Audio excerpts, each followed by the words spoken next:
Jangan lupa klik tombol subscribe jika channel ini bermanfaat bagi sahabat semua. Dan nantikan update materi dari Ben Peter.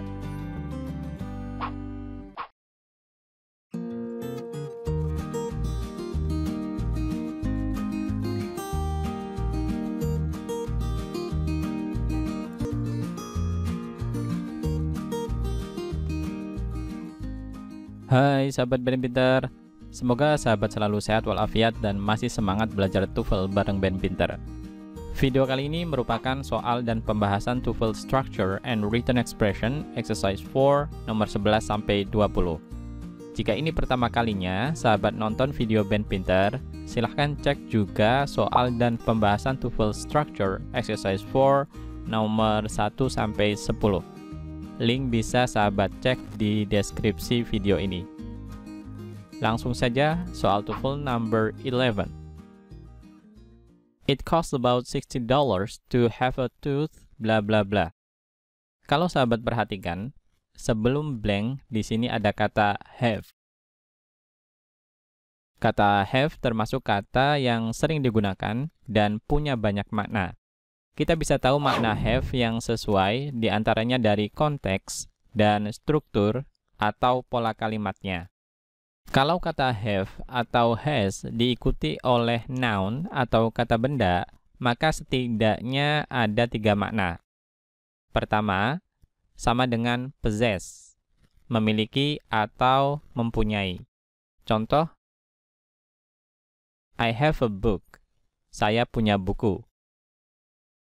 Kedua, sama dengan do, mengerjakan atau melakukan. Contoh, I want to have a rest. Saya ingin beristirahat. Di sini kata have menjadikan noun rest berfungsi seperti kata kerjanya, have a rest, beristirahat. Ketiga, sama dengan experience, mengalami. Contoh, I didn't have any difficulty finding your house. Saya tidak mengalami kesulitan apapun menemukan rumahmu. Sahabat bisa perhatikan, di sini kata have bermakna experience, dan have difficulty biasanya diikuti verb ing, di sini finding. Pola berikutnya, kalau have diikuti verb 3, maka terjemahnya biasanya sudah atau telah. Have yang diikuti verb 3 seperti ini adalah pola bentuk perfect tense. Contoh kalimat, she has helped me. Dia telah membantu atau menolongku. Pola yang terakhir adalah pola causative verb. Kata kerja yang digunakan untuk menyebabkan objek melakukan sesuatu atau dikenai pekerjaan. Polanya ada 2, active dan passive. Yang pertama, pola causative verb yang aktif. Maksudnya subjek meminta atau menyuruh objek melakukan sesuatu. Biasanya objeknya berupa orang atau people. Contoh, she has John wash her car. Dia meminta John mencuci mobilnya. Pada kalimat ini, objek John melakukan pekerjaan wash. Yang kedua, pola causative verb yang pasif. Maksudnya objek dikenai pekerjaan atau perbuatan. Biasanya objeknya berupa benda atau things. Contoh, she has her car washed. Dia meminta mobilnya dicuci. Pada kalimat ini, objek her car dikenai pekerjaan washed. Kalau sahabat lihat pilihan jawaban yang ada, pilihan A dan B sudah jelas salah, karena have di sini termasuk causative verb. Jadi biasanya setelah objek diikuti oleh verb 3 atau base verb. Pilihan A ini verb ing dan pilihan B to infinitive. Pilihannya tinggal C atau D, dan yang benar adalah pilihan C, filled. Ini bentuk causative verb yang pasif. Harganya sekitar $60 untuk meminta gigi ditambal atau terjemah bebasnya untuk menambal gigi. Jadi objek tooth di sini dikenai pekerjaan filled. Pilihan D salah, ini untuk pola causative verb active. tooth nggak mungkin bisa melakukan pekerjaan feel. Selanjutnya soal TOEFL number 12.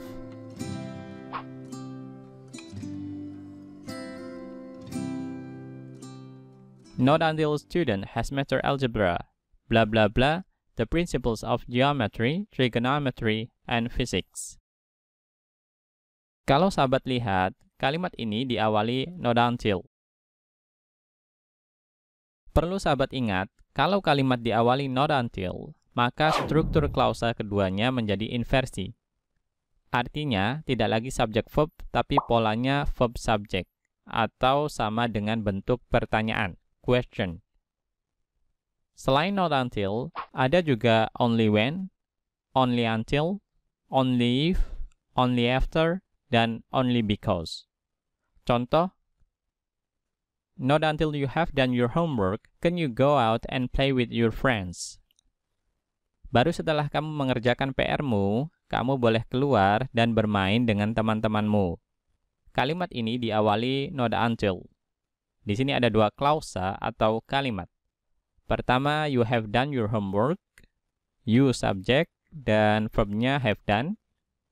Kedua, can you go out and play with your friends? Karena kalimat ini diawali not until, jadi klausa kedua ini strukturnya inversi, verb subject, atau seperti dalam bentuk pertanyaan. Can you? Auxiliary verbnya dulu, di sini modal can, baru subjeknya, di sini you. Jadi bukan you can, tapi can you. Dari semua pilihan jawaban yang ada, yang strukturnya inversi atau seperti dalam bentuk pertanyaan, hanya pilihan B. Can he begin to understand? Ini jawaban yang benar. Baru setelah siswa menguasai aljabar, dia mulai dapat memahami prinsip-prinsip geometri, trigonometri, dan fisika. Pilihan A dan C salah, ini struktur pernyataan, bukan inversi. Pilihan D juga salah, ungrammatical. Berikutnya soal TOEFL number 13.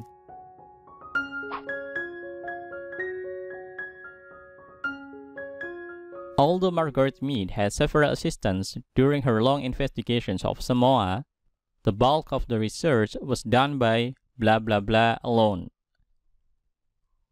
Kalau sahabat perhatikan, dari pilihan jawaban yang ada, soal ini terkait penggunaan pronoun atau kata ganti. Pilihan A, herself, salah. Kalau kita pakai herself, seharusnya tidak perlu ada alone di sini, karena by herself sudah bermakna alone. Pilihan B, she, juga salah. She digunakan pada posisi subjek. Sebelum blank di sini ada preposisi by, jadi setelahnya harus pronoun untuk posisi objek atau objek pronoun. Pilihan C, her, ini jawaban yang benar. Meskipun Margaret Mead memiliki beberapa asisten selama penelitiannya yang lama tentang Samoa, sebagian besar penelitian dilakukan olehnya sendiri, atau dilakukannya sendiri. Artinya tanpa bantuan asistennya. Pilihan D, hers, salah. Pronoun hers ini untuk kepemilikan. Blank di sini tidak menunjukkan kepemilikan. Next, soal TOEFL number 14.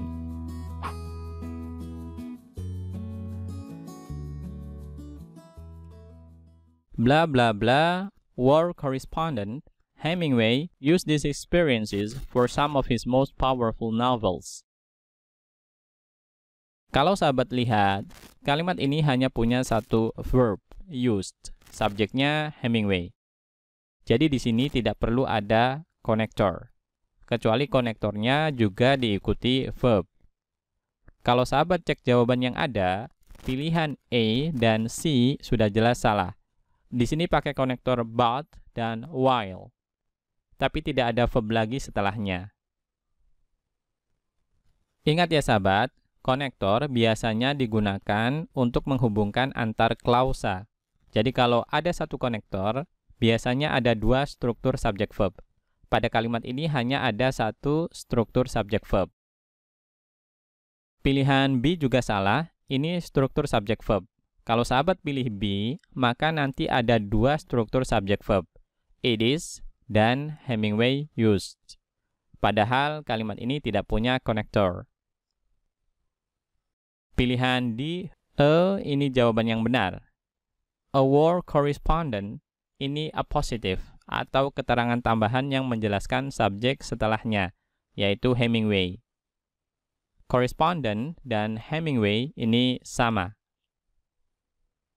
Seorang koresponden perang, Hemingway menggunakan pengalamannya untuk beberapa novelnya yang paling kuat atau berpengaruh. Next, soal TOEFL number 15.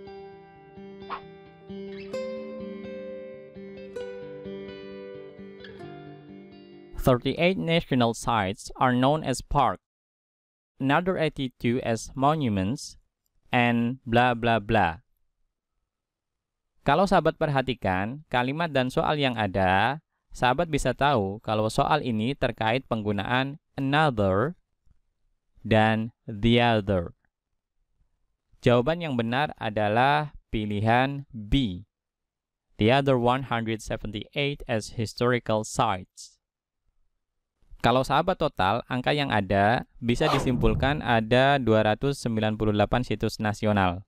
Detailnya 38 taman, 82 monumen, dan 178 situs bersejarah. Kata another dalam another 82 bisa diterjemahkan lainnya, artinya additional, tambahan, tapi belum mengikutkan keseluruhan jumlah yang ada. Biasanya another diikuti benda tunggal, singular noun, kecuali diikuti bilangan atau angka seperti dalam kalimat ini.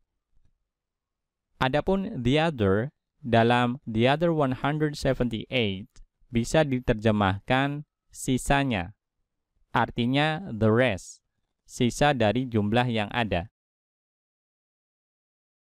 38 situs nasional dikenal sebagai taman atau kebun raya, 82 lainnya sebagai monumen, dan 178 sisanya sebagai situs bersejarah. Pilihan A salah, another setahu saya tidak diawali the. Selain itu, konteks penggunaannya juga tidak tepat. Pilihan C salah, strukturnya tidak paralel dengan frase sebelumnya, juga konteksnya tidak tepat. Pilihan D juga salah, ungrammatical. Selanjutnya soal TOEFL number 16.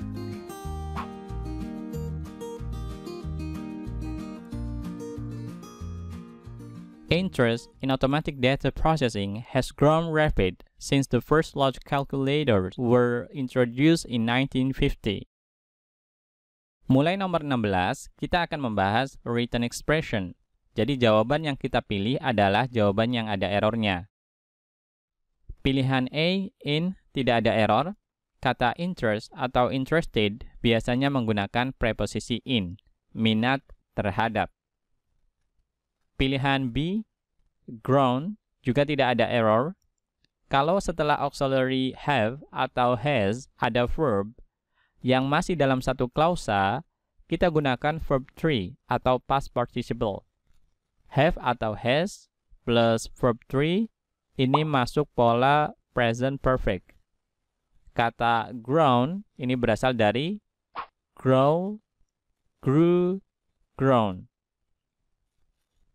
Pilihan C, rapid, ini jawaban yang kita pilih karena di sini ada error. Seharusnya bukan adjective rapid tapi adverb rapidly. Kata rapidly ini menjelaskan verb grown. Fungsi adverb diantaranya menjelaskan verb.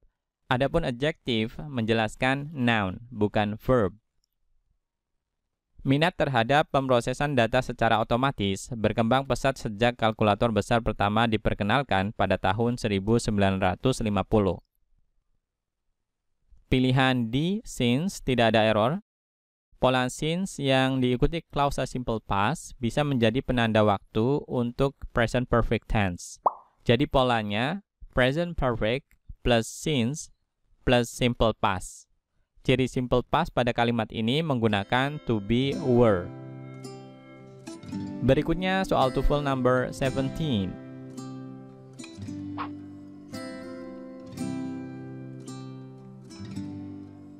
Vaslav Nijinsky achieved world recognition as both a dancer as well as a choreographer. Ketika sahabat mengerjakan soal written expression, sahabat baca dulu kalimatnya secara utuh dengan cepat. Kadang, untuk tipe soal tertentu bisa langsung ketemu jawabannya. Misalnya soal nomor 17 ini. Pada kalimat ini ada kata both, yang termasuk paired conjunction, konjungsi berpasangan. Kata both, pasangannya and.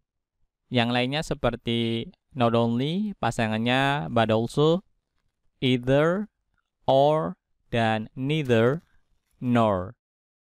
Dari sini sahabat bisa tahu pilihan yang ada errornya adalah pilihan D, as well as.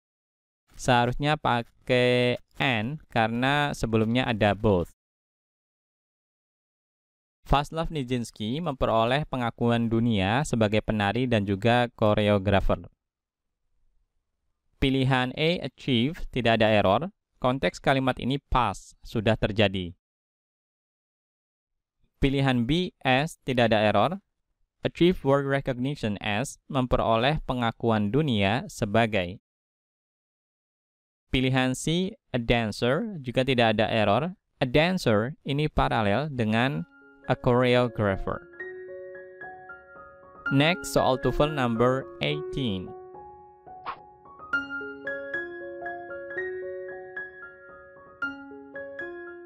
Airports must be located near to major population centers for the advantage of air transportation to be retained.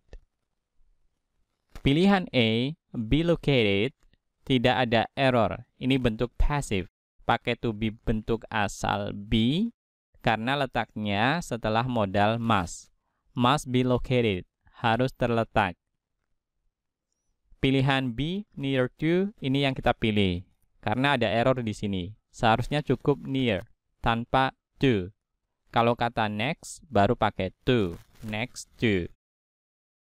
Airport atau bandara harus terletak dekat pusat-pusat penduduk utama atau padat penduduk, supaya manfaat transportasi udara tetap dipertahankan. Pilihan C, air transportation, tidak ada error. Ini jadi objek dari preposisi of. Pilihan D, to be retained, juga tidak ada error. Sebelumnya ada for dan noun phrase. Polanya for plus noun phrase plus to infinitive. To infinitive di sini dalam bentuk passive. Kalau to infinitive dalam bentuk passive, maka objek dari for di sini the advantage of air transportation dikenai pekerjaan retain. Perlu sahabat ketahui, posisi noun phrase terkadang juga ditempati pronoun atau sejenisnya. Contoh, it is impossible for us to finish the job in time. Di sini polanya for plus pronoun plus to infinitive dalam bentuk active. Kalau to infinitive-nya active seperti ini, maka objek dari for yaitu us melakukan pekerjaan finish. Selanjutnya soal TOEFL number 19.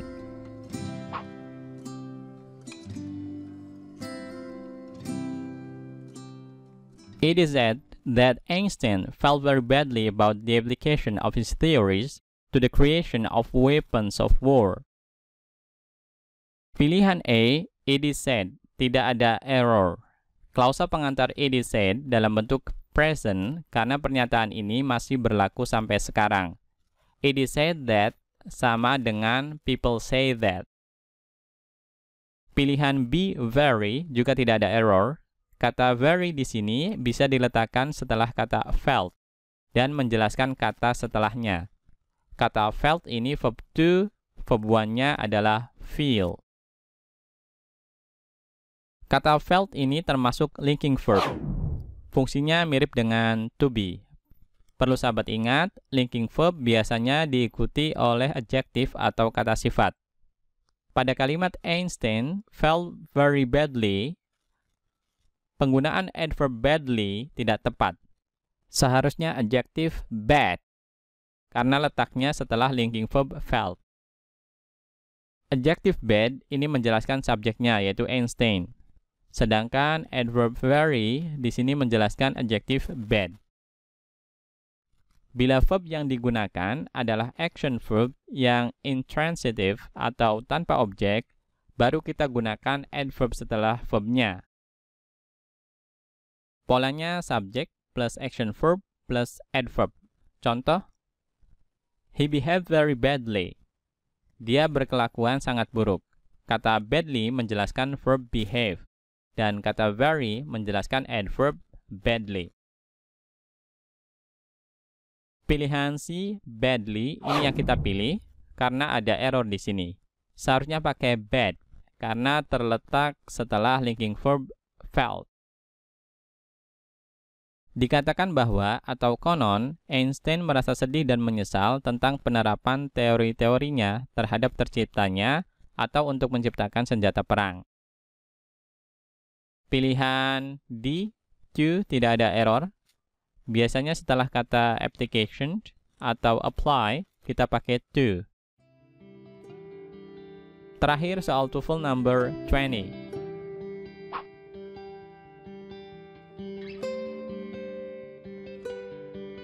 The plants that they belong to the family of ferns are quite varied in their size and structure. Pilihan A, they, ini yang kita pilih karena ada error di sini. Seharusnya kata they tidak diperlukan karena nanti double subject. Strukturnya juga jadi redundant, boros, karena pengulangan dengan pronoun they tidak diperlukan di sini. Pilihan B, belong to, tidak ada error. Verb belong to ini subjeknya that. That ini dianggap plural. Cirinya bisa sahabat lihat kata sebelumnya, plants. Ini dalam bentuk plural. That ini selain sebagai konektor juga berperan sebagai subjek anak kalimat di sini. Pilihan C, are, tidak ada error. Subjeknya plants dalam bentuk plural, jadi pakai are. Terakhir pilihan D, their, juga tidak ada error. Kata their ini menunjukkan kepemilikan dari plants. Tanaman yang termasuk golongan keluarga tumbuhan paku atau pakis cukup bervariasi dari segi ukuran dan struktur.